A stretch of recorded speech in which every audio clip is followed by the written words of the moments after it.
हिरवागार झाडांसारखं, हरे भरे झाड़ों के जैसे।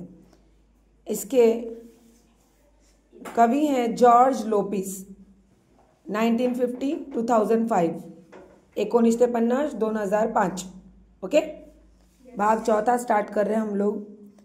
झाड बसते ध्यानस्थ ऋषी सारखन मौन व्रत, धारण करून तपश्चर्या करत। झाड़ जो है वो ऋषियों की तरह मौन व्रत धारण करके एक ही जगह बैठी रहती है और तपस्या करती रहती है, ऐसा लगता है हमें।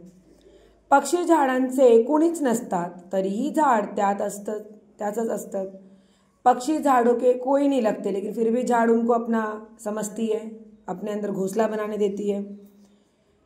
मुळांवर घाव घातला तरी झाड़ मुकाट सहन करते। अगर बच्चे उसको मारते भी है पेड़ को, तो झाड़ सहती है। झाडांच्या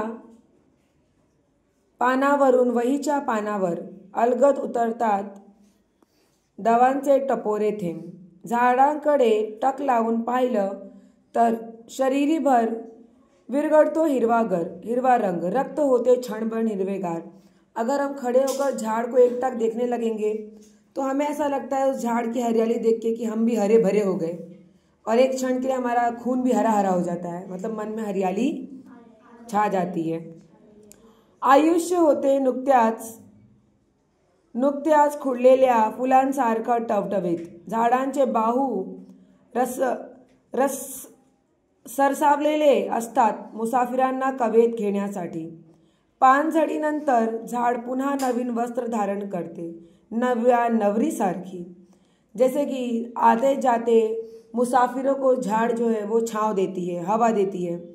और जब एक बार पतझड़ जैसे हो जाता है, झाड़ के पूरे पत्ते झड़ जाते हैं, जैसे इंसान बूढ़ा होकर मर जाता है तो पूरे पत्ते झड़ जाते हैं, फिर से झाड़ों में पत्ते लगते हैं, पतझड़ का मौसम जाता है और झाड़ हरे भरे नए नए पत्तों के साथ नई नवेली दुल्हन की तरह सज के तैयार हो जाती है। झाडाला पालवी फुटल्यावर फुटते शरीरभर पालवी, अन्न झटकली जाते मरगड। जैसे कि हमारी आलस, झाड़ पे जब छोटे छोटे फल या छोटे छोटे बीज फूटते हैं तो हमारे अंदर भी नया जोश, नई उमंग तारोताज़ा हो जाती है और सारी आलस भाग जाती है। पक्ष्यांचा मंजूळ नादात झाडांचंही जीवनाचं एक संथ गाणे दडलेले असते। जब पक्षी, देखो सारे बर्ड्स झाड़ के ऊपर बैठ के गाने गाते हैं तो भी झाड़ को भी बहुत अच्छा लगता है, उसकी जीवन जैसे है।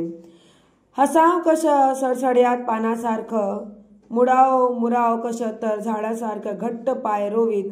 जगाव कसं तर हिरवगार झाडासारखं, रोजचं चिंतन कराव कसं तर झाडासारखं।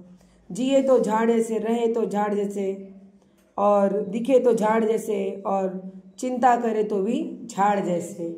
हमें अपना जीवन झाड़ों जैसे जीना चाहिए, पर तुम लोग इतने आलसी मत बन जाना कि एक ही जगह खड़े रहो, ठीक है? चलना फिरना और अपना काम भी करना। ये था हमारा झाड, हिरवगार झाडांसारखं।